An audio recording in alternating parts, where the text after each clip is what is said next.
Hello my dear students, कैसे हैं आप? आई होप कि आप एकदम फिट एंड फाइन होंगे। तो बच्चों, आज मैं आपके लिए लेकर आया हूं मूविंग चार्जेस एंड मैग्नेटिज्म का लेक्चर नंबर 8। तो बच्चों, अब तक हम पढ़ रहे थे फील्ड कॉन्सेप्ट। याद है ना आपको? लेक्चर 1 में मैंने आपको बताया था कि the whole magnetism depends upon two concepts. तो वो दो कॉन्सेप्ट क्या थी? Field concept and force concept. तो अब तक जो हम पढ़ रहे थे बच्चों, वो थी हमारी फील्ड कॉन्सेप्ट। तो फील्ड कॉन्सेप्ट कहती है कि साहब कोई भी करंट कैरिंग कंडक्टर है, तो उस करंट कैरिंग कंडक्टर का अपना एक मैग्नेटिक फील्ड होता है। तो अब तक हमने क्या है, उस मैग्नेटिक फील्ड को कैलकुलेट किया था बाय यूजिंग बायोट-सावर्ट लॉ और एम्पियर्स सर्क्यूटल लॉ। तो फील्ड कॉन्सेप्ट बच्चों हमारी खत्म होती है। तो अब जो है नई कॉन्सेप्ट, दूसरी कॉन्सेप्ट थी हमारी फोर्स कॉन्सेप्ट। तो अब कॉन्सेप्ट शुरू होगी हमारी फोर्स कॉन्सेप्ट। क्लियर? तो यूं कहिए कि ये जो पूरा चैप्टर है मूविंग चार्जेस एंड मैग्नेटिज्म, ये 50-50 मतलब 50% आपका फील्ड कॉन्सेप्ट में है और 50% आपका फोर्स कॉन्सेप्ट में है। ठीक है। अब इसके बाद जो चैप्टर शुरू होंगे, जैसे आपका मैग्नेटिज्म एंड मैटर, फिर उसके बाद नेक्स्ट चैप्टर आएगा आपका इलेक्ट्रोमैग्नेटिक इंडक्शन। ठीक है। तो ये जो दो कॉन्सेप्ट हैं, फील्ड कॉन्सेप्ट और फोर्स कॉन्सेप्ट, आने वाले चैप्टर्स के लिए बेस का काम करेंगे। कहने का मतलब मैग्नेटिज्म पूरी दो ही कॉन्सेप्ट के ऊपर बेस्ड है, फील्ड कॉन्सेप्ट और फोर्स कॉन्सेप्ट के ऊपर। तो आगे बढ़ते हैं बच्चों, बिना टाइम वेस्ट किए हुए। तो आज हम स्टार्ट करेंगे फोर्स कॉन्सेप्ट। ठीक है। तो फोर्स कॉन्सेप्ट क्या है, पहले ये समझते हैं। तो बच्चों, मैं फिर रिपीट करूंगा कि इलेक्ट्रोस्टैटिक्स और magnetism both are twin sisters. ठीक है। जैसे हमने वहां पर पढ़ा था कि ये सब कोई इलेक्ट्रिक फील्ड है। क्लियर? ये इलेक्ट्रिक फील्ड है और अगर इस इलेक्ट्रिक फील्ड में कोई चार्ज पार्टिकल है, ठीक है, तो इलेक्ट्रिक फील्ड इस चार्ज पार्टिकल पर एक फोर्स लगाता है और वो फोर्स होता है आपका कितना? F is equal to QE। ठीक है, याद आया होगा आपको। आपकी इलेक्ट्रोस्टैटिक्स भी रिवाइज कराता जा रहा हूं मैं। अगर आप ध्यान दे रहे हो तो आपकी इलेक्ट्रोस्टैटिक्स भी कुछ हद तक रिवाइज हो रही है। तो वहां सिंपल कॉन्सेप्ट थी कि इलेक्ट्रिक फील्ड और चार्ज पार्टिकल दोनों एक दूसरे से इंटरेक्ट होते हैं। जब इलेक्ट्रिक फील्ड में चार्ज पार्टिकल एंटर करता है तो इलेक्ट्रिक फील्ड उस चार्ज पार्टिकल पर एक फोर्स लगाता है, जिसको हम बोलते हैं इलेक्ट्रिक फोर्स। सिमिलरली यहां पर बच्चों मैग्नेटिक फील्ड है। ठीक है। तो ये एक मैग्नेटिक फील्ड है और इस मैग्नेटिक फील्ड में एक मूविंग चार्ज v वेलोसिटी से एंटर करता है एट एन एंगल थीटा। तो कॉन्सेप्ट है हमारी कि whenever a charged particle enters in external magnetic field with some velocity at an angle theta, then it experiences a force called magnetic force. Electric field force लगा रहा है तो electric force, magnetic field force लगा रहा है तो magnetic force. ठीक है। M for magnetic. ठीक है साहब। तो सिंपल सी कॉन्सेप्ट बन गई कि अगर कोई moving charge particle magnetic field में एंटर कर रहा है तो उस पर एक फोर्स लगेगा, मैग्नेटिक फील्ड उस पर एक फोर्स लगाएगा, जिसको हम बोलते हैं बच्चों मैग्नेटिक फोर्स। बहुत सिंपल कॉन्सेप्ट है बच्चों। ठीक है। उसके बाद अब बात आती है कितना फोर्स लगाएगा। नहीं, तो magnitude of magnetic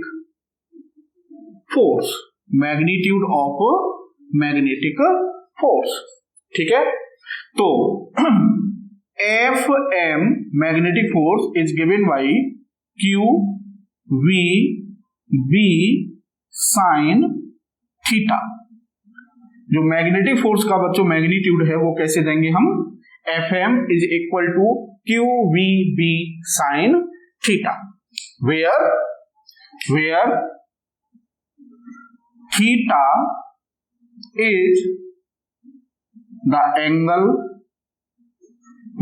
is the angle between velocity of charged particle velocity of charge particle and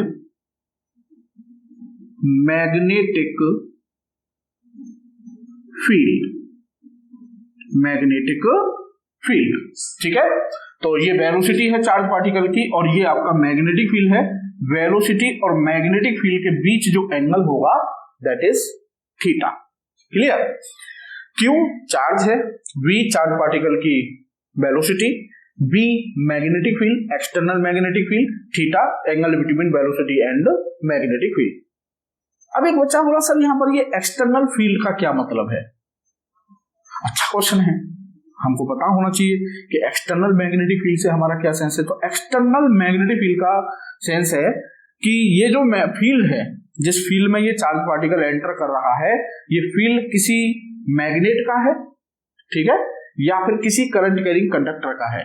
अब ये भी हमने पढ़ा है कि अगर कोई करंट कैरिंग कंडक्टर है तो उसके अराउंड एक मैग्नेटिक फील्ड होता है। तो सपोज करो कि ये कोई करंट कैरिंग कंडक्टर है, ये उसका मैग्नेटिक फील्ड है, मतलब ये सोलेनॉइड का मैग्नेटिक फील्ड हो सकता है, ये आपका इन्फिनिटी लॉन्ग वायर का मैग्नेटिक फील्ड हो सकता है, ठीक है। तो ये किसी भी करंट कैरिंग कंडक्टर का मैग्नेटिक फील्ड है जिस मैग्नेटिक फील्ड में कोई चार्ज पार्टिकल क्या कर रहा है, एंटर कर रहा है, या फिर किसी मैग्नेट का भी मैग्नेटिक फील्ड हो सकता है, ठीक है। तो एक्सटर्नल का मतलब किसी अदर सोर्स का, जैसे वहां एक्सटर्नल हम कहते हैं ना इलेक्ट्रोस्टैटिक्स में एक्सटर्नल इलेक्ट्रिक फील्ड, ठीक है। तो एक चार्ज पार्टिकल जो एंटर कर रहा होता था जैसे टेस्ट चार्ज, और एक्सटर्नल इलेक्ट्रिक फील्ड का मतलब उसके लिए किसी दूसरे चार्ज का इलेक्ट्रिक फील्ड, मतलब एक्सटर्नल इलेक्ट्रिक फील्ड। क्लियर? तो ये सब हमारा मैग्नीट्यूड हो गया Q V B sine theta. अब वेलोसिटी बच्चों एक वेक्टर है, मैग्नेटिक फील्ड एक वेक्टर है, और ये आपका साइन थीटा, ठीक है। तो ऐसा कुछ जाना पहचाना सा लग रहा है। 11th में हमने पढ़ा था ए बी साइन थीटा, है ना, याद है? ए बी साइन थीटा किसके इक्वल होता था? A B sine theta equal होता था आपका A cross B, cross product of vector A and vector B. It means Q B B sine theta को, ये हो गई साहब स्केलर फॉर्म, ये मैग्नेटिक फोर्स की स्केलर फॉर्म बोलते हैं इसको, कि ये मैग्नेटिक फोर्स की स्केलर फॉर्म है। जैसे हमने बायोट-सावर्ट लॉ पढ़ा था, बायोट-सावर्ट लॉ की हमने स्केलर फॉर्म पढ़ी थी, बायोट-सावर्ट लॉ की हमने वेक्टर फॉर्म पढ़ी थी, वैसे ही ये मैग्नेटिक फोर्स की स्केलर फॉर्म है साहब, ठीक है। मींस ये फॉर्मूला हमको मैग्नेटिक फोर्स का जस्ट मैग्नीट्यूड देगा। मींस ये फॉर्मूला हमको ये नहीं बता सकता कि फोर्स एक वेक्टर क्वांटिटी है, तो ये फॉर्मूला हमको ये नहीं बता सकता कि वो फोर्स किस डायरेक्शन में लग रहा है। क्लियर? अब साहब अगर मैं इस फॉर्मूले को वेक्टर फॉर्म में लिखूं तो ये फॉर्मूला कुछ इस तरह से हो जाएगा, एफ एम, अब वेक्टर लगाएंगे, ठीक है, F M is equal to Q और V cross B, V cross B. देख लीजिए भाई, ए क्रॉस बी होता है ए बी साइन थीटा, तो वी क्रॉस बी क्या हो जाएगा, V B sine theta. Clear? So ये हो गई साहब हमारी मैग्नेटिक फोर्स की बच्चों वेक्टर फॉर्म। तो दोनों ही अपनी अपनी इंपोर्टेंस है, दोनों की ही, दोनों से ही हम कुछ ना कुछ निकालेंगे। वैसे वेक्टर फॉर्म जो होती है वो ज्यादा मोस्ट सिग्निफिकेंट होती है, मतलब वो ज्यादा यूजफुल होती है। तो देखिए इसमें क्या इंफॉर्मेशन आ रही है। ये इंफॉर्मेशन अभी तक मैंने आपको बायोट-सावर्ट लॉ में भी ये बात बताई थी कि अगर हम दो वेक्टर्स का क्रॉस प्रोडक्ट करते हैं ए और बी का, तो उन दोनों का क्रॉस प्रोडक्ट करने पर बच्चों हमें एक वेक्टर मिलता है, वेक्टर सी, और ये vector C always vector A और वेक्टर बी दोनों के ही परपेंडिकुलर होता है, ऑलवेज, ठीक है। ये क्रॉस प्रोडक्ट की प्रॉपर्टी है, ठीक है। अब साहब एज पर दिस प्रॉपर्टी, यहां पर जो मैग्नेटिक फोर्स है वो वेलोसिटी और मैग्नेटिक फील्ड वेक्टर, दो वेक्टर का क्रॉस प्रोडक्ट है। तो अगर इस प्रॉपर्टी से हम देखें तो जो मैग्नेटिक फोर्स है बच्चों F M is equal to Q V cross B. As per this property magnetic force velocity के और मैग्नेटिक फील्ड के ऑलवेज परपेंडिकुलर होगा, always. Clear? Means F M is perpendicular to velocity of charge particle, ये एक important point निकल के आया, and F M is perpendicular to magnetic field always. Clear? ये छोटी छोटी बातें होती हैं बच्चों, ये बारीक बातें होती हैं जो जिन्हें कहते हैं ना कंसेप्चुअल क्वेश्चन। ठीक है, तो के क्वेश्चन सब समझ में नहीं आया, क्योंकि हम एक्चुअल में क्या है कि स्ट्रेट फॉरवर्ड पढ़ते हैं कि एक के साथ मैग्नेटिक फोर्स का फॉर्मूला है क्यू वी साइन थीटा हो गया, है ना। जनरली वेक्टर फॉर्म को पढ़ती ही नहीं है, ठीक है ना। तो अब जो क्वेश्चन आएगा वो आएगा वेक्टर फॉर्म के, वेक्टर फॉर्म पे भी वेक्टर फॉर्म के अंदर की जो डीप बातें होती हैं उन बातों पर आपसे क्वेश्चन पूछे जाएंगे। तो जितना हो सके उतना डीप पढ़ा कीजिए, ठीक है, क्योंकि जो डीप स्टडी होती है वो ऑलवेज काम आती है। और अगर आप ऊपर ऊपर पढ़ते रहेंगे तो वो पढ़ाई कुछ दिन थोड़े दिन काम आती है और लाइफ लॉन्ग नहीं होती है, वो मतलब ज्यादा दिन तक आपके माइंड में नहीं रहेगी और स्किप कर जाती है। क्लियर? तो ये 2 पॉइंट आप याद रखिएगा। अच्छा, एक चीज और देखो, यहां से कहते हैं ना बात में से बात निकलती है, तो देखो बात में से बात निकालते हैं कि हम जानते हैं कि F इज इक्वल टू होता है बच्चों ma, न्यूटन फर्स्ट लॉ होता है ना, sorry second law, F is equal to ma। तो इसका मतलब F और एक्सेलरेशन आपने 11 से पता होगा, नहीं पता है तो अब जान लीजिए कि फोर्स और एक्सेलरेशन ऑलवेज पैरेलल होते हैं। मतलब जो डायरेक्शन फोर्स की होगी वही डायरेक्शन एक्सेलरेशन की होगी, एंड वाइस वर्सा, जो डायरेक्शन एक्सेलरेशन की होगी वही डायरेक्शन फोर्स की होगी। तो F is parallel to A, ठीक है। अब देखो बात में से बात निकाल रहा हूं मैं, सपोज ये हमारा फोर्स वेक्टर है, ठीक है, तो जाहिर सी बात है एक्सेलरेशन वेक्टर इसके पैरेलल ही होगा। तो ये हो गया साहब हमारा एक्सेलरेशन वेक्टर। ये कॉन्सेप्ट अभी लास्ट में एक क्वेश्चन कराऊंगा मैं आपको SC वर्मा सर की बुक का, ठीक है ना। तो उस क्वेश्चन में अगर बच्चे को ये कॉन्सेप्ट आती है तो वो कहते हैं ना सेकंड में कर देगा, अदरवाइज वो मतलब सवाल 1 2 3 स्टेप का सवाल है, 2 स्टेप का मुश्किल से, ठीक है। और अगर ये कॉन्सेप्ट नहीं आती है तो उसके लिए वो सवाल बहुत बड़ा सवाल है फिर, ठीक है ना। तो F और A वेक्टर दोनों पैरेलल होंगे। अब देखिए यहां से देखिए मैग्नेटिक फील्ड फोर्स के परपेंडिकुलर है, ठीक है। तो अगर ये मैग्नेटिक फील्ड है सपोज, तो मैग्नेटिक फील्ड वाला जो वेक्टर है वो फोर्स के पैरेलल होगा। अब यहां पर सोचने वाली बात है, क्योंकि फोर्स और एक्सेलरेशन दोनों पैरेलल हैं, तो अगर मैग्नेटिक फील्ड फोर्स के पैरेलल है तो it means magnetic field acceleration के भी तो परपेंडिकुलर होगा। समझ गए होंगे, क्योंकि दोनों पैरेलल हैं, ठीक है। तो यहां से हम बात में से बात ये भी निकाल सकते हैं कि जो एक्सेलरेशन होगा चार्ज पार्टिकल का वो भी मैग्नेटिक फील्ड के क्या होता है बच्चों, परपेंडिकुलर होता है। क्लियर? क्लियर? समझ गए होंगे आप, ठीक है। बहुत सिंपल, आज का लेक्चर जो है बहुत सिंपल है, कोई बहुत बड़ी बात और बहुत कंसेप्चुअल है। और यूं समझिए कि अब आगे आज का जो लेक्चर है आने वाले 5-6 लेक्चर की आधारशिला है, बेस है। आज का लेक्चर समझ में आया, समझिए कि आने वाले 5-6 लेक्चर क्लियर हैं आपके अब, ठीक है ना। तो ये हो गया साहब। एंड वन मोर थिंग आपको जो याद रखनी है, स्केलर फॉर्म जब हम यूज करते हैं, ठीक है ना, अगर हम मैग्नेटिक फोर्स का जो फॉर्मूला है क्यू वी साइन थीटा, अगर इसको स्केलर फॉर्म यूज कर रहे हैं तो चार्ज पॉजिटिव हो नेगेटिव हो, हमें चार्ज का केवल मैग्नीट्यूड रखना होता है, ठीक है। लेकिन यहां पर केवल क्या रखेंगे, चार्ज का ओनली मैग्नीट्यूड। मैं लिखे देता हूं, ओनली मैग्नीट्यूड, मतलब साइन नहीं रखेंगे, पॉजिटिव हो चाहे नेगेटिव हो जो भी है, केवल मैग्नीट्यूड रखेंगे। लेकिन अगर वेक्टर फॉर्म में हम इस फॉर्मूले को, मैग्नेटिक फोर्स के फॉर्मूले को अगर हम वेक्टर फॉर्म में यूज कर रहे हैं तो याद रखिएगा, ये गलती मत कर दीजिएगा, charge is put with sign. अगर पॉजिटिव है तो पॉजिटिव रखेंगे, नेगेटिव है तो नेगेटिव रखेंगे, ठीक है। रिमेंबर, वेक्टर फॉर्म में आप चार्ज को विद साइन ही रखेंगे, ठीक है साहब।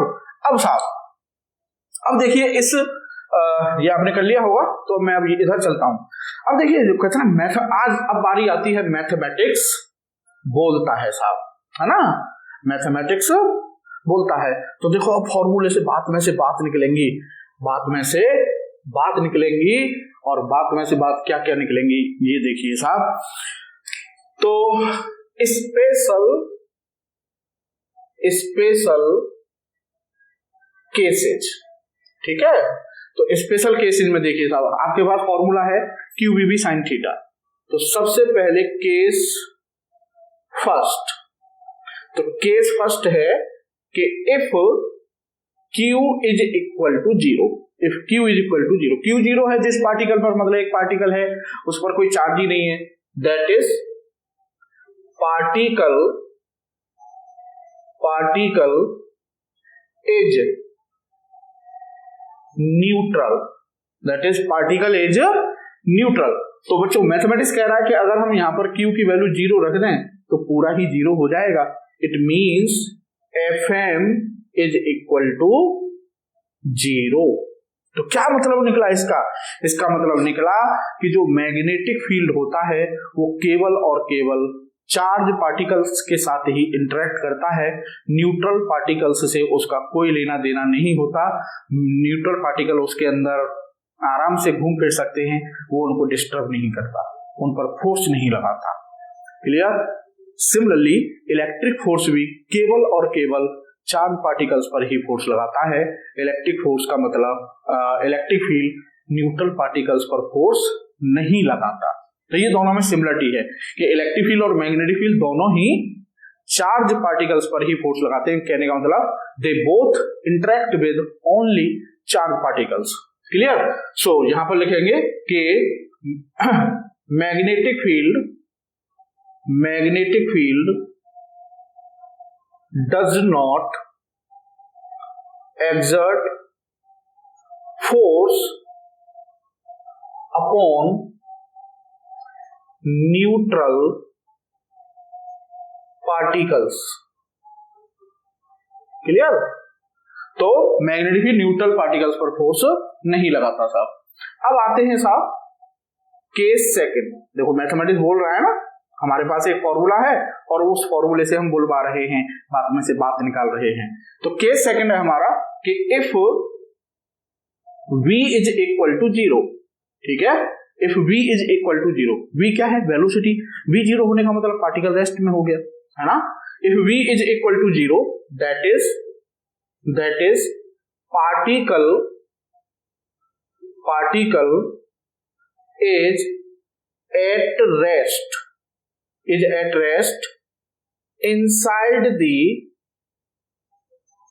inside the magnetic field। ठीक है, कहने का मतलब जो चार्ज पार्टिकल है वो मैग्नेटिक फील्ड के अंदर रेस्ट में हो। क्लियर? तो मैग्नेटिक फील्ड के अंदर का रेस्ट में हो, ये मैग्नेटिक फील्ड हो, सपोज ये मैग्नेटिक फील्ड है और इसके अंदर चार्ज पार्टिकल हमारा रेस्ट में रखा हुआ है साहब। तो मैथमेटिक्स कह रहा है कि अगर मैं यहां पर v जीरो रख दूं तो ये पूरा ही जीरो हो जाएगा, means Fm equal to zero. Clear? तो यहां पर क्या हो जाएगा? Again magnetic force becomes zero. It means, ये बहुत बड़ी बात है बच्चों। यहां पर अब आपको एक बहुत ही अच्छी बात देखने को मिलेगी, ठीक है ना। तो ये आपने कर लिया होगा, इसको अब हम रफ कर देते हैं। ये बहुत गजब की बात है। इलेक्ट्रिक फोर्स, इलेक्ट्रिक फील्ड और मैग्नेटिक फील्ड में ये एक मेजर डिफरेंस आया। क्या? कि जो मैग्नेटिक फील्ड है वो केवल और केवल मूविंग चार्ज पार्टिकल्स पर ही फोर्स लगाएगा, रेस्ट चार्ज पार्टिकल्स पर फोर्स नहीं लगाता। अगर कोई चार्ज पार्टिकल उसके अंदर जाके आराम से सो गया, कोई लेना देना नहीं, कोई फोर्स नहीं लगाएगा उस पर। लेकिन इलेक्ट्रिक फील्ड चार्ज पार्टिकल चाहे मोशन में है चाहे रेस्ट में है, इलेक्ट्रिक फील्ड स्टेट मतलब चार्ज पार्टिकल की स्टेट को नहीं देखता कि ये पार्टिकल किस में है, रेस्ट में है या मोशन में है, वो दोनों पर फोर्स लगाएगा, चाहे पार्टिकल रेस्ट में है चाहे मोशन में है। ठीक है, बात आती है सर आपको कैसे पता चला? क्योंकि मैथमेटिक्स बोलता है। कैसे भाई? इलेक्ट्रिक फोर्स का फॉर्मूला था कि ये इलेक्ट्रिक फील्ड है सपोज, और इसमें ये कोई चार्ज पार्टिकल रखा हुआ है, तो हम कहते थे कि इलेक्ट्रिक फील्ड इस पर एक फोर्स लगाएगा और वो फोर्स होता था F is equal to QE। Clear? तो आप मैथमेटिक्स देखिए भाई, अभी Fm का फॉर्मूला था हमारा QVB साइन थीटा। ठीक है, Fm बच्चों V मांग रहा है। वो आप जब मतलब आप कहेंगे कि भाई मेरे को मैग्नेटिक फोर्स कैलकुलेट करना है, तो फॉर्मूला कहेगा कि भाई Q पता करके लाओ, वेलोसिटी पता करके लाओ और मैग्नेटिक फील्ड और थीटा, ये चीजें, ये वेरिएबल्स पता कर लो, हम बता देंगे कि फोर्स इतना लग रहा है। ठीक है, तो magnetic force depends on velocity. तो यहां से एक बात और आती है कि मैग्नेटिक फोर्स वेलोसिटी डिपेंडेंट होता है, समझ में आई बात? ठीक है, लेकिन मैथमेटिक्स कह रहा है कि इलेक्ट्रिक फोर्स को अगर हम ध्यान से देखें तो F इक्वल टू Q ही, मतलब इलेक्ट्रिक फोर्स केवल दो ही चीजों पर डिपेंड करता है, इलेक्ट्रिक फील्ड और चार्ज। मतलब उस फॉर्मूले में कहीं भी वेलोसिटी नहीं है। मतलब इलेक्ट्रिक फोर्स का जो फॉर्मूला है वो कह रहा है कि हमको वेलोसिटी से कोई लेना देना नहीं है भाई, आपका चार्ज पार्टिकल मोशन में है या रेस्ट में, हमें ऐसे लेना देना है ही नहीं, हमें नहीं पता करना वेलोसिटी। हम रेस्ट वाले पर भी उतना ही फोर्स लगाएंगे और मूविंग चार्ज पार्टिकल पर भी उतना ही फोर्स लगाएंगे। It means this is the major difference between electric field and magnetic field. Electric field rest और मूविंग दोनों चार्ज पार्टिकल्स पर फोर्स लगाता है, while magnetic field exerts only and only upon moving charge particles। Clear? कि जो magnetic field है वो केवल मूविंग चार्ज पार्टिकल्स पर ही फोर्स लगाएगा। आई होप कि आप समझ गए होंगे। ठीक है, तो ये दोनों में बड़ा मेजर डिफरेंस है। क्लियर? तो यहां पर एक और चीज लिख लेते हैं कि जो मैग्नेटिक फील्ड है वो रेस्ट चार्ज पार्टिकल्स पर, अच्छा ठीक है, नोट कर लिया आपने? अच्छा जी, चलो अब इसको मैं रफ कर देता हूं, ये तो आपने लिख लिया होगा। क्लियर? ये पॉइंट्स बहुत इंपॉर्टेंट है बच्चों, ठीक है, अभी इसी लेक्चर में यूज होगा। क्लियर? चलो आगे बढ़ते हैं। तो ये डिफरेंस समझ में आ गया होगा, तो मैं यहां पर नोट कर देता हूं, आप नोट कर लीजिएगा कि ऐसे करके लिखिए, magnetic field exert force only upon moving charged particle। ठीक है, while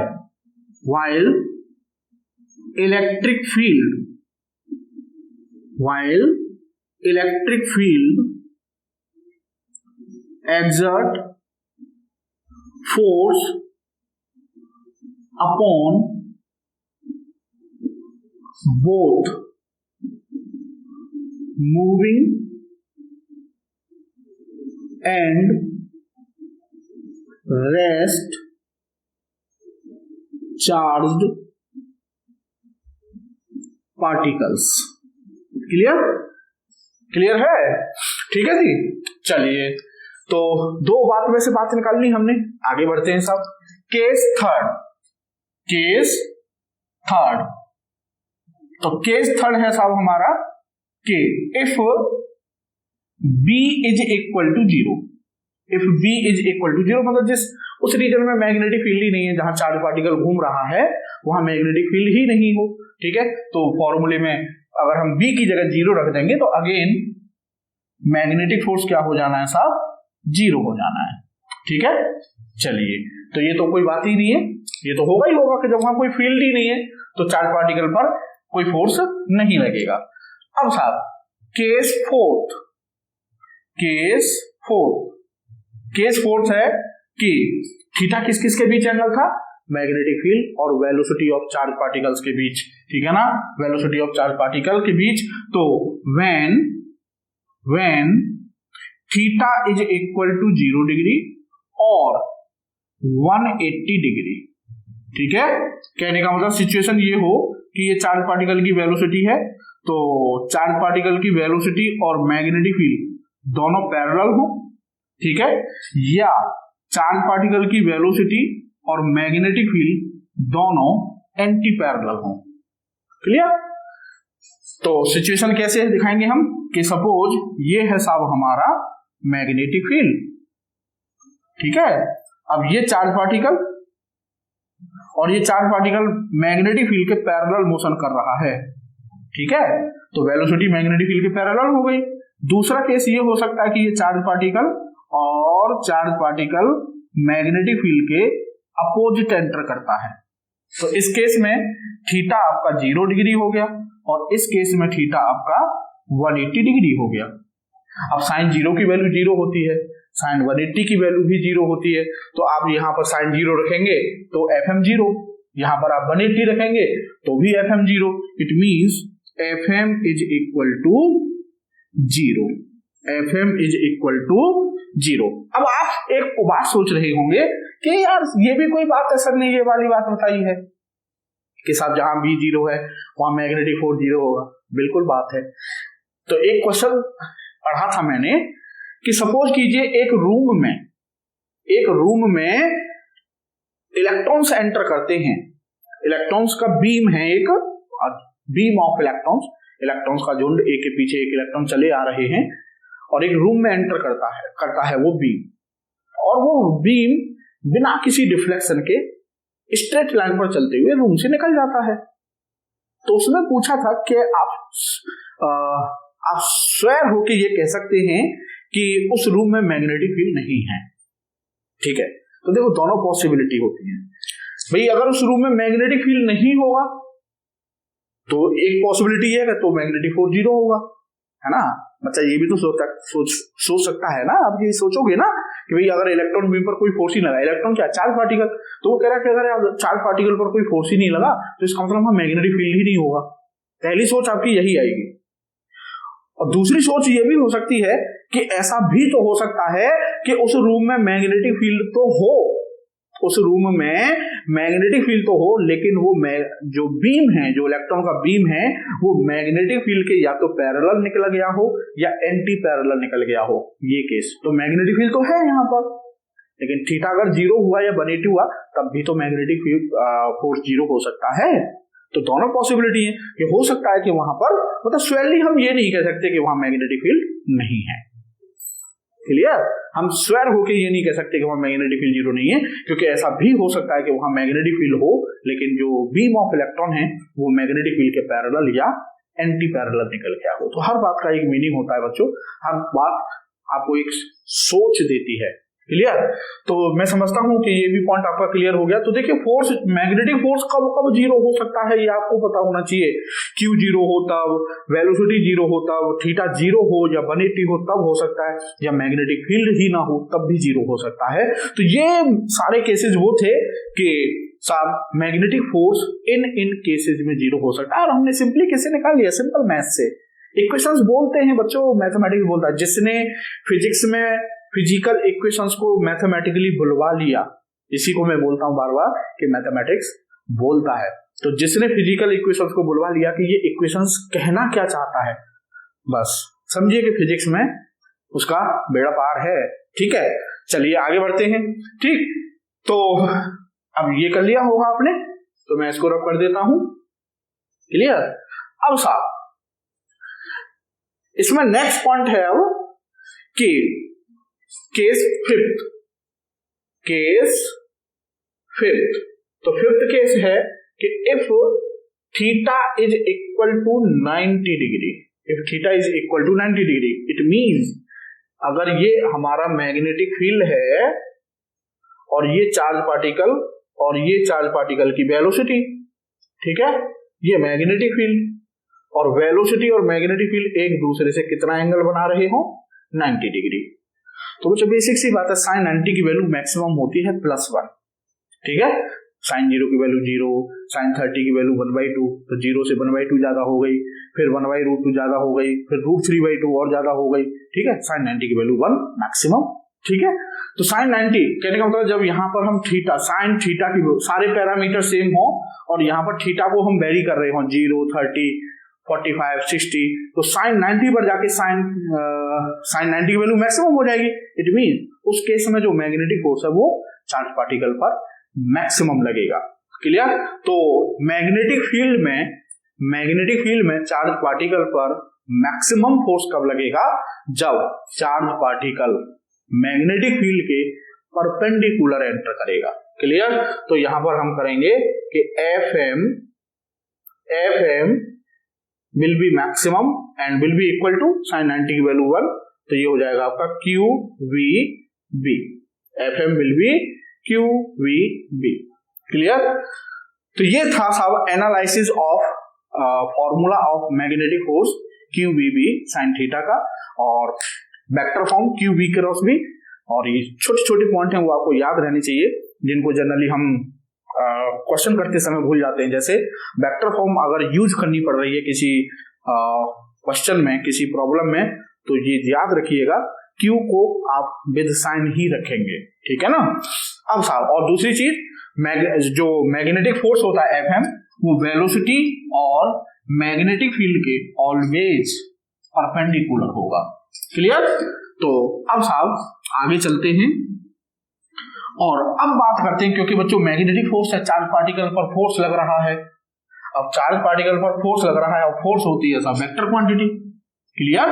फोर्स कैसी क्वांटिटी होती है? Vector quantity. तो अब उस मैग्नेटिक फोर्स की डायरेक्शन कैसे निकालेंगे हम? तो आपको याद होगा फील्ड कॉन्सेप्ट और फोर्स कॉन्सेप्ट जब मैंने आपको पहले लेक्चर में पढ़ाए थे, तो मैंने वहां पर आपको फील्ड की डायरेक्शन कैसे पता करते हैं, फोर्स की डायरेक्शन कैसे पता करते हैं, उनके लिए मैंने रूल दिए थे, है ना। जैसे फोर्स की डायरेक्शन के लिए मैंने आपको रूल दिया था right hand palm rule number 2 और फ्लेमिंग्स लेफ्ट हैंड रूल, ठीक है। तो अब बात करते हैं direction of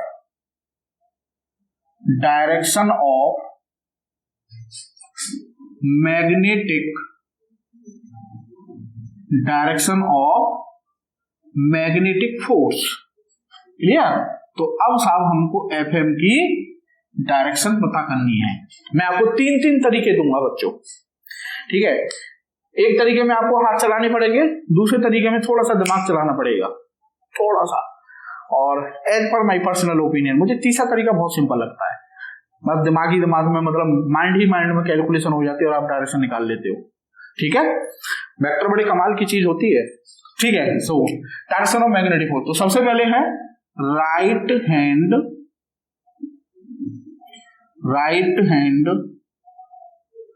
palm rule number 2, ठीक है। Right hand palm rule number 1 भी होता है, तो right hand palm rule number 1 से हम मैग्नेटिक फील्ड की डायरेक्शन निकालते थे, ठीक है ना। तो आप पहला लेक्चर देख सकते हैं, जिन्होंने अगर नहीं देखा है तो वो देखें, बड़ा ही जबरदस्त लेक्चर बनाया था मैंने। वो एक्चुअली पूरा अपने तरीके से बनाया था मैंने, वो मतलब किसी से मैच नहीं कर सकता। मैंने आपको ये बता दिया था कि मैग्नेटिज्म है क्या, आप मैग्नेटिज्म में पढ़ते क्या हैं और क्या पढ़ेंगे, ठीक है ना। तो right hand palm rule number 2, right hand palm rule number 2 क्या था कि फिंगर्स, राइट हैंड पाम में फिंगर्स और थंब दोनों परपेंडिकुलर कर लेते हैं और फिंगर्स मैग्नेटिक फील्ड की तरफ हो। ऑल फिंगर्स किधर हैं? मैग्नेटिक फील्ड की तरफ, ठीक है साहब। थंब किधर है साहब? करंट की तरफ, ठीक है। अब यहां तो चार्ज पार्टिकल है, ठीक है, यहां तो चार्ज पार्टिकल है। तो बच्चों कहते हैं ना फिजिक्स में एक कॉन्सेप्ट लिंक, चेन से चेन से लिंक से लिंक जुड़ के ही फिजिक्स बनती है, फिजिक्स इज ए चेन। तो करंट इलेक्ट्रिसिटी में हमें क्या बताया था कि पॉजिटिव चार्ज जिस डायरेक्शन में चल रहा हो, that is the direction of current, और नेगेटिव चार्ज जिस डायरेक्शन में चल रहा हो उसके जस्ट अपोजिट करंट की डायरेक्शन होती है। क्लियर। तो करंट की डायरेक्शन यहां पर क्या होगी? The direction of velocity of positive charge की वेलोसिटी की जो डायरेक्शन होगी वही हमारी करंट की डायरेक्शन होगी, ठीक है। Then outward normal on the palm gives the direction of magnetic force. Simple. Clear. दूसरा तरीका क्या था साहब हमारा? दूसरा रूल फ्लेमिंग्स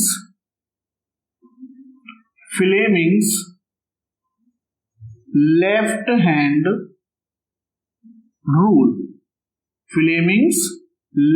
रूल, दूसरा ये था। तो फ्लेमिंग्स लेफ्ट हैंड रूल आपको याद होगा, फ्लेमिंग्स लेफ्ट हैंड रूल, ये लेफ्ट हैंड और ये थंब, ये फर्स्ट फिंगर, ये middle finger. Father mother child, father mother child. Father मतलब F फोर्स, मदर मतलब M मैग्नेटिक फील्ड, चाइल्ड मतलब C फॉर करंट। तो force, magnetic field, current, simple. ठीक है, तो फर्स्ट फिंगर किधर होनी है सब? मैग्नेटिक फील्ड की तरफ। ठीक है, और मिडिल फिंगर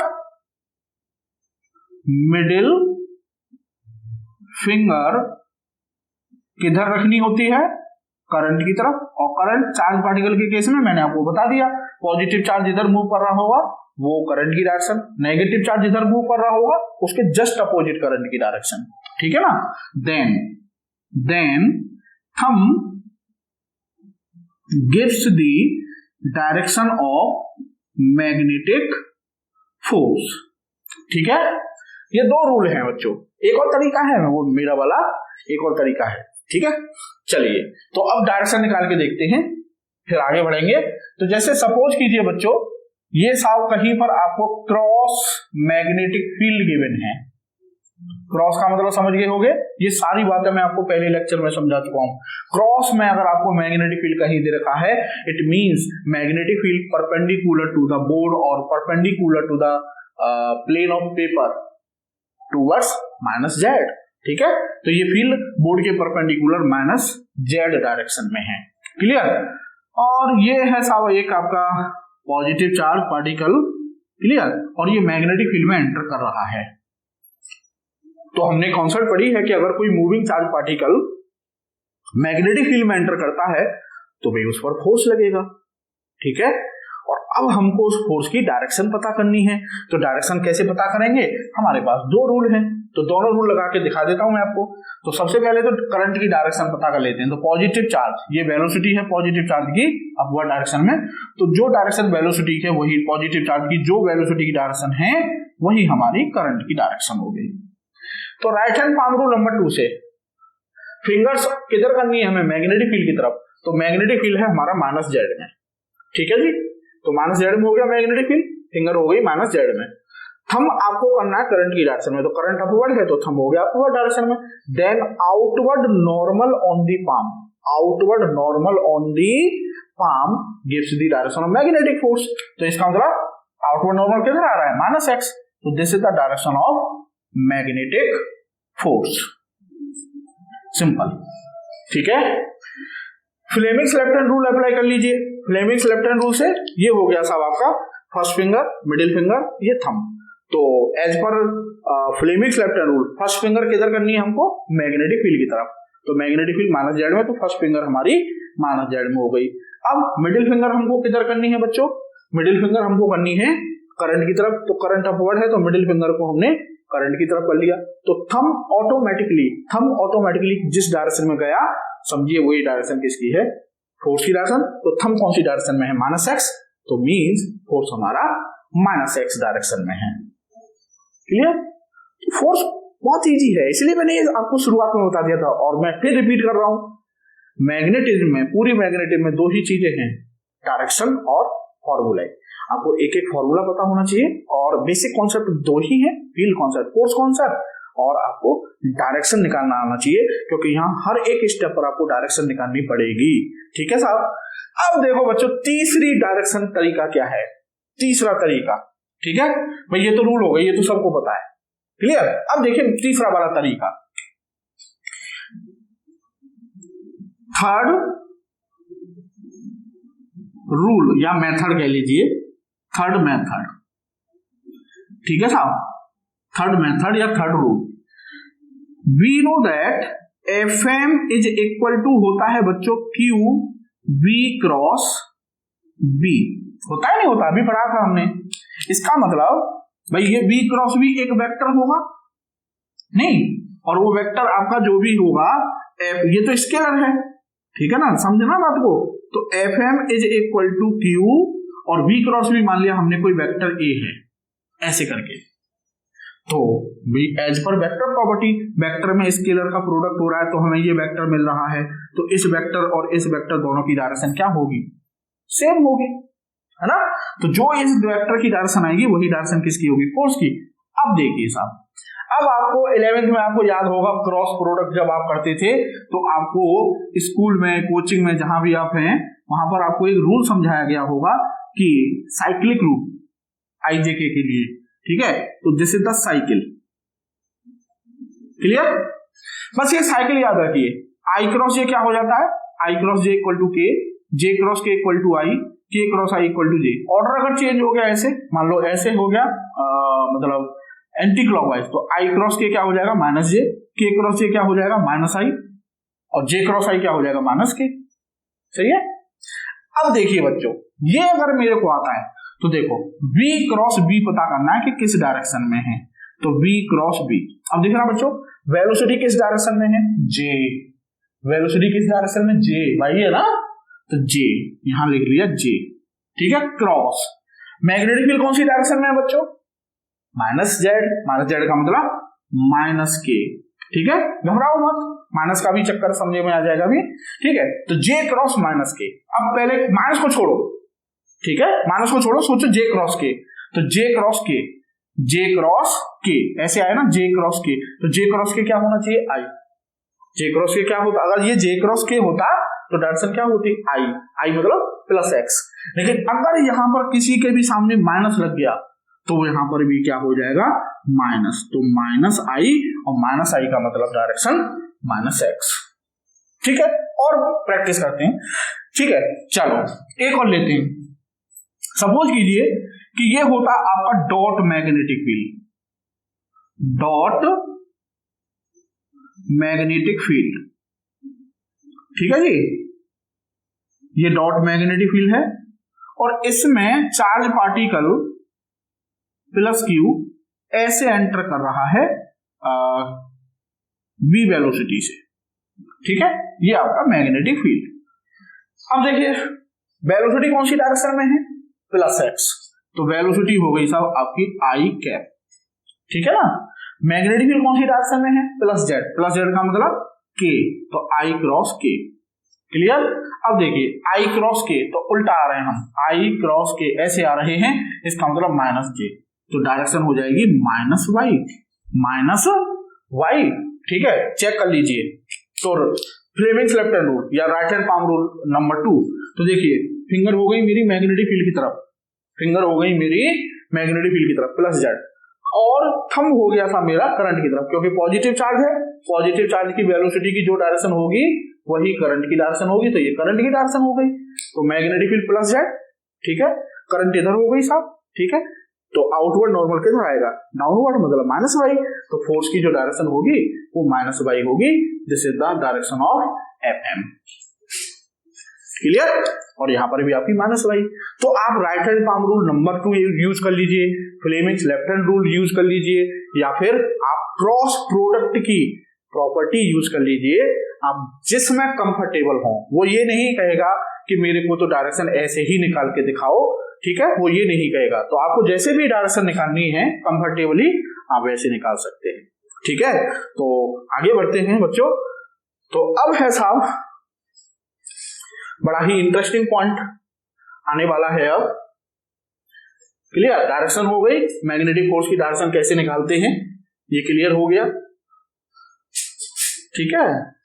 तो अब आते हैं साहब हम नेक्स्ट पॉइंट पर, बड़ा ही इंपोर्टेंट पॉइंट है बच्चों, ध्यान से समझिएगा। अभी अभी बच्चों हमने क्रॉस प्रोडक्ट की प्रॉपर्टी से, जब हमने वेक्टर फॉर्म में लिखा था फॉर्मूले को, तो वहां पर मैंने एक प्रॉपर्टी निकाली थी कि जो मैग्नेटिक फोर्स होता है वो ऑलवेज चार्ज पार्टिकल की वेलोसिटी के परपेंडिकुलर होगा, ठीक है। इट मींस वेलोसिटी बच्चों होती है हमारी rate of change of displacement, ठीक है, और वेलोसिटी की डायरेक्शन वही होगी जो डिस्प्लेसमेंट की होगी, वही प्रॉपर्टी है, ये तो स्केलर है ना। किसी वेक्टर को अगर स्केलर से डिवाइड करते हैं तो वेक्टर मिलता है, और उस वेक्टर की डायरेक्शन वही होती है जो पहले वाले वेक्टर की होती है, तो वेलोसिटी की डायरेक्शन वही होगी जो डिस्प्लेसमेंट की डायरेक्शन है ना। तो कहने का मतलब अगर ये वेलोसिटी वेक्टर है हमारा और ये हमारा डिस्प्लेसमेंट वेक्टर होगा फिर, क्योंकि दोनों ही पैरेलल हैं, और as per this property magnetic force velocity के परपेंडिकुलर होता है, तो जाहिर सी बात है मैग्नेटिक फोर्स फिर तो चार्ज पार्टिकल के डिस्प्लेसमेंट के भी परपेंडिकुलर होना चाहिए, सिंपल सी बात है। तो Fm अगर वेलोसिटी के परपेंडिकुलर है तो दिस इंप्लाइज कि जो मैग्नेटिक फोर्स है वो डिस्प्लेसमेंट ऑफ चार्ज पार्टिकल के भी परपेंडिकुलर होगा। क्लियर? इट मींस अब बच्चों हम जानते हैं कि वर्क डन होता है Fs cos theta, where theta is the angle between force and displacement simply. तो यहां पर फोर्स और डिस्प्लेसमेंट के बीच एंगल कितना है 90, तो यहां पर जब 90 रखेंगे तो W इज इक्वल टू 0 है ना, W इज इक्वल टू 0, तो यहां पर लिख देंगे since theta is equal to 90 degree, तो थीटा 90 डिग्री वर्क डन 0। और यार बोले सर तो फिर क्या हो गया, तो पहली तो कॉन्सेप्ट ये निकली कि यहां पर नोट कर लें आप, पहली कॉन्सेप्ट तो ये निकली कि स्टैटिक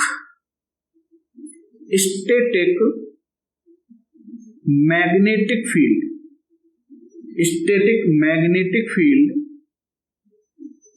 आइदर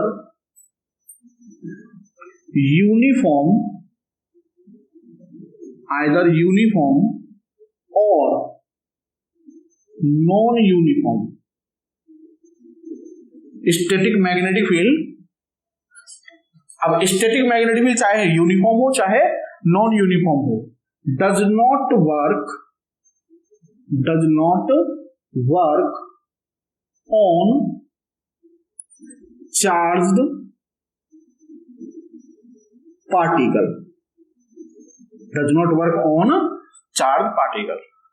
अब आप सोच रहे होंगे, ये हो सकता है ये पॉइंट आपकी समझ में ना आया हो, यार static magnetic field uniform non, मतलब चक्कर क्या है, समझ में नहीं आया। स्टैटिक स्टडी भी बोलते हैं इसे, है ना। तो बच्चों फील्ड दो तरह के हो सकते हैं आपके, study unsteady, static non static, ठीक है। स्टैटिक का मतलब होता है the field which does not very with time, the field which does not very with time, आप नोट कर लें इसे, ठीक है, मैं हर बात नहीं लिख सकता, टाइम लगेगा। स्टैटिक का मतलब होता है the field that does not very with time, मतलब ऐसा फील्ड जो टाइम के साथ चेंज नहीं होगा, मे बी कि वो यूनिफॉर्म हो, मे बी वो नॉन यूनिफॉर्म हो। मींस जैसे सपोज करो मैं यहाँ पढ़ा रहा हूँ, इस रूम में पढ़ा रहा हूँ, और यहाँ इस पॉइंट पर जो मैग्नेटिक फील्ड है वो कुछ है, यहाँ पर कुछ और फील्ड है, यहाँ पर कुछ और फील्ड है, अलग अलग पॉइंट पर अलग अलग फील्ड है, मतलब वो नॉन यूनिफॉर्म है। लेकिन यहाँ पर जो भी वैल्यू है, इस पॉइंट पर जो भी वैल्यू है वो टाइम के साथ चेंज नहीं हो रही, यहाँ जो भी वैल्यू है वो टाइम के साथ चेंज नहीं हो रही, यहाँ जो भी वैल्यू है वो टाइम के साथ चेंज नहीं हो रही। मींस ऐसा फील्ड बेशक नॉन यूनिफॉर्म है, लेकिन जिस पॉइंट पर जो भी वैल्यू है वो टाइम के साथ चेंज नहीं हो रही, तो वो static non uniform magnetic field है, ठीक है। अब स्टैटिक यूनिफॉर्म का मतलब है हर पॉइंट पर एक ही वैल्यू है, एक ही डायरेक्शन है, ठीक है, और वो टाइम के साथ चेंज नहीं हो रही, तो वो स्टैटिक यूनिफॉर्म है। अब वही फील्ड मान लो अनस्टडी हो जाए, मतलब टाइम के साथ चेंज हो रहा है लेकिन यूनिफॉर्म है, तो ऐसा हो सकता है कि फील्ड टाइम के साथ चेंज हो रहा हो और वो आपका यूनिफॉर्म हो। मींस जैसे सपोज कीजिए यहाँ पर 10 at this moment, exactly at this moment इस पॉइंट पर जो मैग्नेटिक फील्ड है वो 10 टेस्ला है, तो हर पॉइंट पर 10 टेस्ला होगा उस मोमेंट पर। अगले मोमेंट मान लो आफ्टर 1 सेकेंड वो फील्ड यहाँ पर चेंज होके 10 से 20 टेस्ला हो गया, तो हर पॉइंट पर 20 टेस्ला हो गया होगा, हर पॉइंट पर 20 टेस्ला, तो मतलब फील्ड यूनिफॉर्म बना हुआ है, लेकिन वो फील्ड टाइम के साथ क्या है, चेंज हो रहा है, ठीक है। तो फील्ड कैसा होना चाहिए, शर्त ये है कि मैग्नेटिक फील्ड ये कैसा होना चाहिए, स्टैटिक होना चाहिए, भले ही यूनिफॉर्म हो या नॉन यूनिफॉर्म हो, तो वो चार्ज पार्टिकल पर कोई भी वर्क डन नहीं करेगा। बहुत इंपॉर्टेंट कॉन्सेप्ट है बच्चों, जेई वगैरह में धांसू क्वेश्चन पूछे गए, इसमें बहुत अच्छे क्वेश्चन पूछे गए, ठीक है ना। अब बोले साहब चलो ठीक है वर्क डन नहीं करना, अब बात में से बात निकलती है, तो अब क्या बात आएगी कि अगर वर्क डन 0 नहीं हो रहा तो लिंक कहते हैं ना, लिंक एक कॉन्सेप्ट एक दूसरे से लिंक्ड है, तो अब साहब according to work energy theorem, ठीक है, 11th में हमने वर्क एनर्जी थ्योरम पढ़ी थी ना कि W is equal to change in kinetic energy, W is equal to KF minus KI, ठीक है।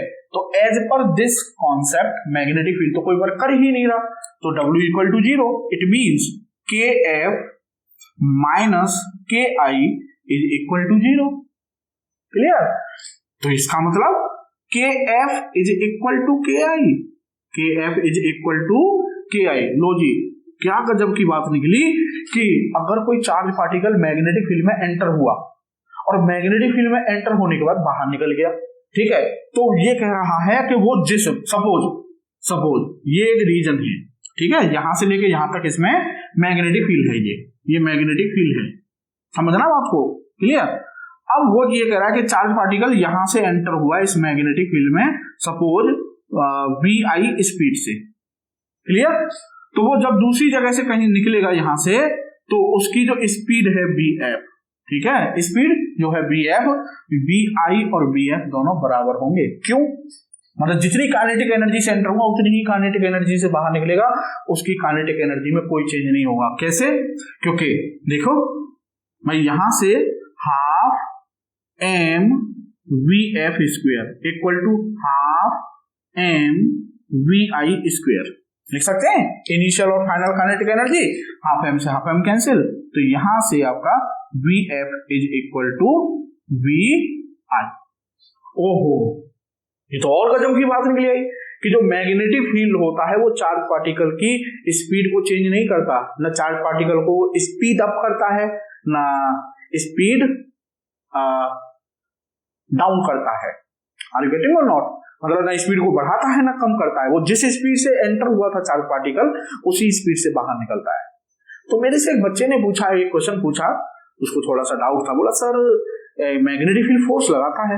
हाँ, मैग्नेटिक फील्ड फोर्स लगाता है, QVB sin थीटा। बोले सर तो मैग्नेटिक फील्ड फोर्स लगा रहा है तो जैसे इलेक्ट्रिक फील्ड है, ये इलेक्ट्रिक फील्ड में अगर कोई चार्ज पार्टिकल यहाँ रख दो तो ये स्पीड अप होगा in the direction of electric field, ये इसकी जो वेलोसिटी है वो बढ़ती जाएगी। नहीं, अगर इसके अपोजिट ऐसे जा रहा होगा तो रिटार्डेशन होगा। तो बोला कि सर फिर मैग्नेटिक फील्ड में ऐसा क्यों नहीं हो रहा, और जबकि मैग्नेटिक फील्ड फोर्स लगा रहा है। तो मेरे प्यारे बच्चों, भाई किसी भी चार्ज पार्टिकल पर अगर कोई भी पार्टिकल हो, चार्ज या न्यूट्रल, अगर किसी पार्टिकल पर फोर्स लग रहा है तो डेफिनेटली उसमें एक्सीलरेशन होगा, नो डाउट। लेकिन ये किसने कहा है कि एक्सीलरेशन का मतलब स्पीड अप होना या स्पीड डाउन होना ही होता है? भाई एक्सीलरेशन होता है चेंज इन वेलोसिटी, एक्सीलरेशन होता है चेंज इन वेलोसिटी, और वेलोसिटी में चेंज तीन तरीके से हो सकता है, या तो वेलोसिटी का मैग्नीट्यूड चेंज हो, डायरेक्शन कांस्टेंट रहे, या डायरेक्शन कांस्टेंट रहे, मैग्नीट्यूड चेंज हो। ठीक है, मैं रिपीट कर गया क्या? चलिए कोई बात नहीं, मैग्नीट्यूड कांस्टेंट हो, डायरेक्शन चेंज हो जाए, डायरेक्शन कांस्टेंट हो, मैग्नीट्यूड चेंज हो जाए, या दोनों ही चेंज हो रहे हो। तो कहने का मतलब स्पीड की बात कर रहे हैं हम, वेलोसिटी की बात कब की है? तो वेलोसिटी का मैग्नीट्यूड स्पीड होती है, speed with direction.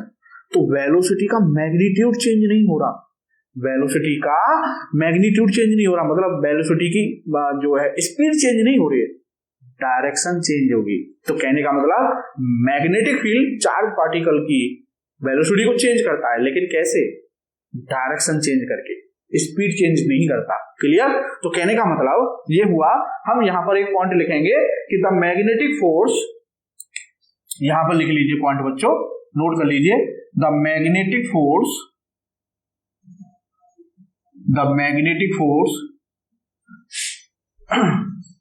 Can change, the magnetic force can change direction of velocity of charged particle। ठीक है, चार्ज पार्टिकल, ठीक है, it cannot increase और decrease, it cannot increase or decrease speed of the particle. Clear? तो वो charge particle की speed को change नहीं करेगा और डायरेक्शन को चेंज करेगा, सिंपली मतलब वो डिफ्लेक्ट कर देता है। चार्ज पार्टिकल ऐसे जा रहा था, ऐसे जा रहा था, अचानक से मैग्नेटिक फील्ड में एंटर किया, डायरेक्शन चेंज कर दी, डिफ्लेक्शन। ठीक है, चार्ज पार्टिकल ऐसे जा रहा था, ऐसे जा रहा था, अचानक से मैग्नेटिक फील्ड सामने आ गया, डायरेक्शन चेंज कर दी। तो कहने का मतलब सिंपल है, अगर कोई चार्ज पार्टिकल मैग्नेटिक फील्ड में एंटर कर रहा है तो वो मैग्नेटिक फील्ड उस चार्ज पार्टिकल की डायरेक्शन ऑफ मोशन को चेंज कर देगा। तो जिस डायरेक्शन में जा रहा था उसे उसको डाइवर्ट कर देता है, जिसको हम बोलते हैं डिफ्लेक्शन। ठीक है, तो स्पीड चेंज नहीं करेगा। तो ये बहुत गहराई वाले पॉइंट है, इन पर जेईई वगैरह में, नीट में खूब भर भर के थोक के भाव में क्वेश्चन पूछे गए बच्चों आपसे। ठीक है, तो ये था आपका बच्चों मूविंग चार्जेस पर फोर्स की कॉन्सेप्ट। अब हम छोटे से 2-3 बेसिक क्वेश्चन लेंगे और लेक्चर को जो है अब हम समाप्ति देंगे। तो पहले छोटे छोटे 2-1 क्वेश्चन देख लेते हैं। ये आपने कर लिया होगा तो मैं इसको रब कर देता हूं अब, ठीक है ना। चलो मैं यहां से कर देता हूं रब, जल्दी जल्दी जल्दी जल्दी। मैं चाहता हूं कि यार लेक्चर ज्यादा लेंदी ना रहे, लेकिन मेरे से रहा नहीं जाता बच्चों, मैं किसी भी बात को स्किप नहीं कर सकता। मुझे ऐसा लगता है फिर जब मैं एक बार स्टार्ट हो जाता हूं कि अब ये भी बता दो, ये भी बता दो, ऐसे बता दो, वैसे बता दो, ठीक है। लेकिन आपको चाहिए क्या, शॉर्ट। अरे वो आजकल 1 शॉट का जमाना चल रहा है ना, कि 1 घंटे में पूरी मैग्नेटिज्म खत्म, 1 घंटे में पूरी ऑप्टिक्स खत्म। तो बेटे वो ऑप्टिक्स और उसको खत्म नहीं कर रहे, वो हमारे दिमाग को खत्म कर रहे हैं, ठीक है ना। Remember my point, clear. अब साहब तो चलिए क्वेश्चन देखते हैं हम। तो क्वेश्चन है बहुत सिंपल सा कि a long straight wire AB carries a current of 4 ampere. ठीक है साहब, तो एक लॉन्ग स्ट्रेट वायर, लॉन्ग का मतलब इन्फिनिटी लॉन्ग हो गया, अगर लॉन्ग वर्ड आ गया तो इन्फिनिटली लॉन्ग। तो ये एक इन्फिनिटी लॉन्ग वायर है और इसमें करंट है साहब 4 एम्पियर, ठीक है। A proton P travels at 4 into 10 to the power 6 meter per second parallel to the wire 0.2 meter from it and in a direction opposite to the current as shown in figure। तो यहां से 0.2 metre distance पर इस point P पर एक proton रखा हुआ है। यहाँ P प्रोटॉन समझ लो या पॉइंट समझ लो, ठीक है। ये प्रोटॉन रखा हुआ है 0.2 मीटर डिस्टेंस पर, और ये जो प्रोटॉन है बच्चों करंट के अपोजिट, करंट अपवर्ड है, करंट के अपोजिट कितनी वेलोसिटी से, कितनी स्पीड से, 4 into 10 to the power 6 metre पर सेकंड की स्पीड से करंट के अपोजिट जा रहा है। तो कह रहा है कि calculate the force which the magnetic field of current exert on the proton and also specify the direction of the force. Clear, और सिंपल क्वेश्चन है। तो देखो फील्ड कॉन्सेप्ट बच्चों कहते हैं, कॉन्सेप्ट क्या चीज होती है। फील्ड कॉन्सेप्ट कहती है कि कोई भी करंट कैरिंग कंडक्टर हो उसका अपना एक मैग्नेटिक फील्ड होगा। तो भैया ये है हमारा long current carrying straight wire, तो इसका अपना एक मैग्नेटिक फील्ड होगा नहीं होगा इस पॉइंट पर, और उस मैग्नेटिक फील्ड में प्रोटॉन मोशन कर रहा है। तो अब ये भी कॉन्सेप्ट पड़ी है कि अगर कोई मूविंग चार्ज मैग्नेटिक फील्ड में मोशन करे तो उस पर फोर्स लगेगा, ठीक है। तो कितना फोर्स लगेगा, Fm is equal to QVB sine theta, ठीक है साहब। Fm is equal to QVB sine theta. अब Q प्रोटॉन का चार्ज है वो हमें पता है, V हमको दी हुई है, ठीक है। B किसका है, इस वायर का। तो वायर का मैग्नेटिक फील्ड कितना है वो पता कर लेते हैं। तो B is equal to infinity long wire का फॉर्मूला होता है μ0/4 पाई 2I अपॉन D, ठीक है। μ0/4 पाई की वैल्यू हो जाएगी 10 to the power -7, 10 to the power -7 into 2 और I की वैल्यू सब 4, ठीक है, अपॉन D 0.2 मीटर, 0.2 मीटर। तो ये हो जाएगा आपका इंटू 10, ये पॉइंट हटा दिया साहब हमने, ठीक है, 2 से 2 कैंसिल आउट हो जाएगा। तो ये हो जाएगा बच्चों 4 into 10 to the power -6 Tesla. Clear, ये आ गया साहब हमारा मैग्नेटिक फील्ड। बस अब देखो थीटा, थीटा किस किस के बीच एंगल था, वेलोसिटी और मैग्नेटिक फील्ड। तो वेलोसिटी कौन सी डायरेक्शन में है बच्चों, माइनस वाई डायरेक्शन में, ठीक है। और ये मैग्नेटिक फील्ड डायरेक्शन निकाल लो, मैंने क्या बोला था आपको, हर कदम पर डायरेक्शन निकालनी पड़ेगी।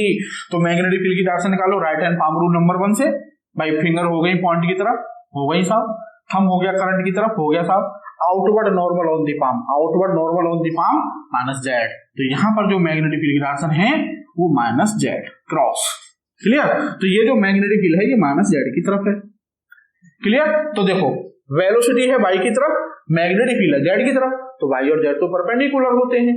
तो कहने का मतलब वेलोसिटी और मैग्नेटिक फील्ड के बीच एंगल हो गया 90, क्लियर। तो क्यू वी बी, क्यों, क्योंकि थीटा हमारा यहाँ पर वेलोसिटी और मैग्नेटिक फील्ड के बीच एंगल हमारा यहाँ पर 90 डिग्री है। बस अब प्रोटॉन का चार्ज रख देंगे, तो 1.6 into 10 to the power minus 19, velocity है साहब हमारी 4 into 10 to the power 6 into magnetic field है हमारा 4 into 10 to the power minus 6, clear. तो ये कैंसिल आउट हो गए। अब साहब 16 4 16, ठीक है, 16 16 256, तो ये हो जाएगा 25.6 into 10 to the power minus 19, it means 2.56, ठीक है, 2.56 इंटू यहां पर ये कम हुआ है तो ये हो जाएगा 10 to the power minus 18 newton, इतना फोर्स लगेगा साहब, ठीक है। किस डायरेक्शन में बात कह रहा है वो कह रहा है कि किस डायरेक्शन में लगेगा, तो डायरेक्शन निकाल लो, बड़ा सिंपल है। डायरेक्शन क्या होती थी, बी क्रॉस बी, या राइट हैंड पाम रूल से निकाल लो, right hand palm rule number 2 से, चलिए ठीक है। तो देखो right hand palm rule number 2 कहता था कि करंट होनी चाहिए फिंगर मैग्नेटिक फील्ड की तरफ, तो फिंगर माइनस जेड, क्योंकि मैग्नेटिक फील्ड माइनस जेड में है, ठीक है। और प्रोटॉन पर पॉजिटिव चार्ज होता है, नीचे की तरफ जा रहा है, तो करंट की डायरेक्शन हो गई डाउनवर्ड, ठीक है ना, लो जी, प्लस एक्स, क्लियर। तो जो इस फोर्स की डायरेक्शन होगी वो एलोंग प्लस एक्स होगी। क्रॉस प्रोडक्ट से निकाल के देख लो, ठीक है, v cross B, v cross B, तो v है हमारा माइनस वाई में, तो माइनस जे, ठीक है। मैग्नेटिक फील्ड है आपका के माइनस जेड में, तो माइनस के क्रॉस माइनस के, ठीक है। तो आई जे के, आई जे के, तो जे क्रॉस के, देखना जे क्रॉस के होता बच्चों, जे क्रॉस के होता तो आई कैप होता। अगर इसके आगे माइनस लगा दे तो यहां माइनस, इसके भी आगे माइनस लगा दें तो माइनस माइनस प्लस, तो प्लस आई प्लस एक्स, क्लियर, ठीक है बच्चों। अब साहब ये क्वेश्चन बहुत इजी था, ठीक है ना। अब एक क्वेश्चन और देखते हैं बच्चों एससी वर्मा सर की बुक से, क्लियर। तो एससी वर्मा सर की बुक से एक क्वेश्चन देखते हैं। मैं जिस क्वेश्चन की आपसे कह रहा था शुरू में कि थोड़ा कंसेप्चुअल क्वेश्चन है, अगर कॉन्सेप्ट क्लियर है तो बहुत इजी है, और अगर क्वेश्चन कॉन्सेप्ट क्लियर नहीं है तो फिर क्वेश्चन बहुत ठीक ठाक है, ठीक है ना। तो क्वेश्चन है हमारा, इसको आपने कर लिया होगा, ठीक है ना। मैं इसको अब रफ कर देता हूं जिससे कि क्वेश्चन के लिए जगह हो जाए, ठीक है। आप इसको कर लीजिए, मैं इसको हटा देता हूं। अब साहब अच्छा क्वेश्चन था, ये सीबीएसई में आ चुका है बच्चों, अभी जो ये क्वेश्चन मैंने आपको बताया है प्रोटॉन वाला, ये सीबीएसई में आ चुका है बोर्ड में, ठीक है ना। तो अब आते हैं साहब, ये कह रहा है क्वेश्चन कि N experimenter's diary reads as follows: a charged particle is projected in a magnetic field of 7 I cap minus 3 j cap bracket में into 10 to the power minus 3 Tesla. The acceleration of the particle is found to be I cap के आगे blank है, fill in the blank जो होता है, ठीक है, plus 7j into 10 to the power minus 6 meter per second square. The number to the left of I in the last expression was not readable. So what can this number be? Clear? मतलब एक experimenter था, उसकी diary में magnetic field लिखा हुआ था बच्चों, कितना मैग्नेटिक फील्ड लिखा हुआ था 7 I cap minus 3j cap, ठीक है, into 10 to the power minus 3 Tesla, ठीक है ना। And acceleration of the particle A, acceleration of the particle लिखा हुआ था कुछ इस तरह से, यहाँ ये खाली जगह आई कैप, ठीक है, मतलब ये उसमें तो मतलब दिखाई नहीं दे रहा था, तो हमें जब दिखाई नहीं दे रहा तो हमने ये ब्लैंक कर दिया, मतलब ये हमें पता करना है कि ये क्या है, मतलब उसमें था लेकिन हमको दिखाई नहीं दे रहा था, समझ में नहीं आ रहा था कि आखिर ये नंबर है कितना। क्लियर। +7j प्लस 7j और इनटू में हो गया सब आपका 10⁻⁻6 मीटर पर सेकेंड स्क्वायर, ठीक है साहब। तो वो कह रहा था number to the left of I in the last expression was not readable, so what can this number be, what can this number be. अब यार कैसे करें इसको, और देखो बड़ा सिंपल कॉन्सेप्ट, अभी मैंने आपको क्या बताया था, अभी मैंने आपको बताया था कि जो एक्सेलरेशन है भाई, अभी देखो हमने क्या किया था कि जो मैग्नेटिक फोर्स होता है, जो मैग्नेटिक फोर्स होता है वो मैग्नेटिक फील्ड के परपेंडिकुलर होता है ऑलवेज। इट मींस जब फोर्स के परपेंडिकुलर है मैग्नेटिक फील्ड तो फिर तो एक्सेलरेशन के भी परपेंडिकुलर होगा, ठीक है। अब ए और बी, मतलब ये ए और ये बी दोनों परपेंडिकुलर होने चाहिए, और दो वेक्टर अगर बच्चों एक दूसरे के परपेंडिकुलर होते हैं तो उनका डॉट प्रोडक्ट ऑलवेज 0 आता है। तो A dot B equal to A B cos theta, theta अगर 90 होगा तो ए डॉट बी 0 आएगा। तो ये याद रखिएगा, दो वेक्टर अगर परपेंडिकुलर हैं तो उनका जो डॉट प्रोडक्ट है, स्केलर प्रोडक्ट ऑलवेज 0 होगा। तो बस सिंपली इनका डॉट प्रोडक्ट निकालना है, और डॉट प्रोडक्ट सिंपल था, एक्स का आई से, जे का जे से, के का के से कर दीजिए, आपको मिल जाएगा। तो सपोज ये हमारा नंबर है यहाँ x, मैंने माना है अब ये x, ठीक है ना, ठीक है, ये x है, तो आई का आई से, तो ये हो जाएगा हमारा 7x और इनटू 10⁻⁻9। कैसे भाई, 10⁻⁻6 ये मल्टीप्लाई हुआ इसमें, और 10⁻3 ये इधर मल्टीप्लाई हुआ, तो इन दोनों का भी तो मल्टीप्लाई होगा -9। जे का जे से कर देते हैं, तो -21, ठीक है, और इंटू 10⁻⁻9 और इक्वल टू 0। क्लियर। तो ये हो जाएगा आपका 7x = 21, तो x = 3। लो जी, इस पर यहां पर जो नंबर है ये 3 होना चाहिए, और सिंपल सवाल था, ठीक है ना। तो इसको मैं वेरीफाई कर देता हूं, ठीक है, 3 आंसर है एग्जैक्टली। क्लियर। तो एक और क्वेश्चन करते हैं बच्चों, ठीक है ना, एक क्वेश्चन और करते हैं, मैं इसको आपको समझाऊंगा क्योंकि वीडियो जो है थोड़ा लेंदी हो जाएगी फिर, तो मैं इसको आपको समझा दूंगा, बाकी आप बस आपको कैलकुलेशन करनी होगी और आप उसको कर लें, ठीक है ना। तो क्वेश्चन क्या है कि अ चार्ज ऑफ 2 माइक्रोकूलम, ये भी एस सी वर्मा सर की बुक का है, a charge of 2 microcoulomb moves with a speed of 2 × 10⁶ meter per second along the positive x-axis. A magnetic field B of strength 0.20 J cap plus 0.40 K cap Tesla exists in space. Find the magnetic force acting on the charge. Find the magnetic force acting on the charge. तो हमको साहब charge given है, ठीक है, Q = 2 microcoulomb, मतलब 2 × 10⁻⁻6 coulomb with a speed of 2 × 10⁻6 metre पर second along the positive x axis। तो velocity को अगर हम वेक्टर फॉर्म में लिखेंगे तो ये हो जाएगा 2 × 10⁻6 आई कैप, क्योंकि प्लस एक्स में है तो प्लस एक्स में यूनिट वेक्टर आई कैप और मीटर पर सेकेंड, ठीक है।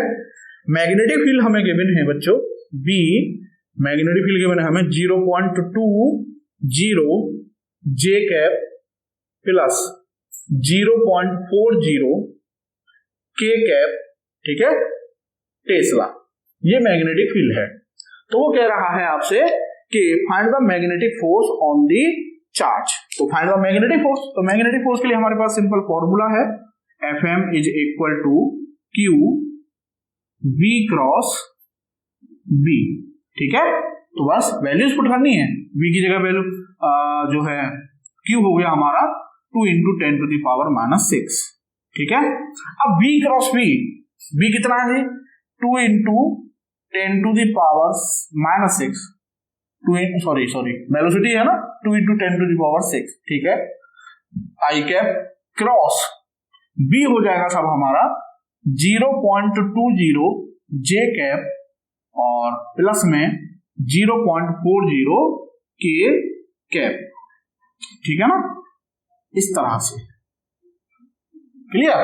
बस अब देखो हमें इस वेक्टर का और इस वेक्टर का हमें क्या निकालना है बच्चों, क्रॉस प्रोडक्ट निकालना है। क्लियर? तो क्रॉस प्रोडक्ट कैसे निकालते हैं हमको पता है, तो हमें बी क्रॉस बी निकालना है। आपको 11th में आपने पढ़ा होगा क्रॉस प्रोडक्ट निकालना। तो यहां पर सब डिटर्मिनेंट बनाएंगे, ठीक है, ये हो गया आपका आई जे के, ठीक है। अब पहले फर्स्ट वेक्टर ये होता है, ये आपका सेकंड वेक्टर हो गया, तो पहले फर्स्ट वेक्टर के कोफिशिएंट लिखते हैं। तो वेलोसिटी का हो गया साहब 2 × 10⁶, ठीक है, आई कैप है, ठीक है। अब आ जाओ 0 0, क्योंकि वेलोसिटी में केवल एक ही कंपोनेंट है।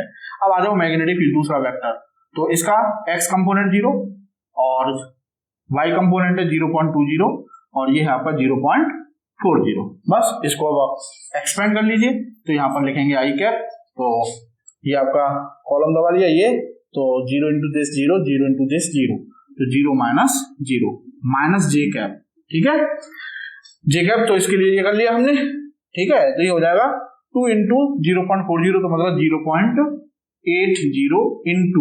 10⁶ और -0, ठीक है ना।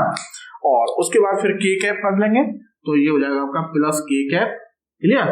तो के के लिए ये वाला कॉलम दबा लिया, तो ये this and this minus this, तो ये हो जाएगा 0.40 × 10⁶ और -0। क्लियर? ये आ गया साहब। तो V cross B equal to आ जाएगा बच्चों हमारा -0.80 × 10⁶ जे कैप, ठीक है, ये, और प्लस 0.40 × 10⁶ के कैप, ये आ गया B क्रॉस B, ये B क्रॉस B आ गया ये, ठीक है। तो FM हो जाएगा हमारा 2 × 10⁻⁶ और B क्रॉस B की ये वैल्यू रख देंगे -0.80 × 10⁶ प्लस 0.40 ये जे कैप और 0.40 × 10⁶ के कैप, ठीक है ना। तो 10⁶ बाहर ले लेंगे, तो -6 और +6 कैंसिल हो जाएंगे, 2 का इसमें मल्टीप्लाई कर देंगे, तो ये हो जाएगा सब हमारा 16.0 माइनस का, ठीक है ना, और जे कैप, ठीक है, ये हो जाएगा आपका प्लस 0.80 के कैप। तो आंसर आ गया साहब हमारा -0.8 के, ठीक है, नहीं 0.8 के, ठीक है, और -1.6, ठीक है, ठीक है, -1.6, ठीक है, जे, -1.6 जे न्यूटन। लो जी, ये हो गया सब आपका ये फोर्स। तो मैंने आपको जो है क्या बोलते हैं वेक्टर फॉर्मूला का यूज सिखाया कि कैसे क्यू बी क्रॉस बी से सवाल निकालते हैं। तो हमने 2-3 क्वेश्चन किए। क्लियर? तो आज के लिए इतना ही काफी है, काफी लेंथी वीडियो होगी। तो बच्चों मिलते हैं आपसे नेक्स्ट वीडियो में नए टॉपिक के साथ, तब तक के लिए थैंक यू, जय हिंद।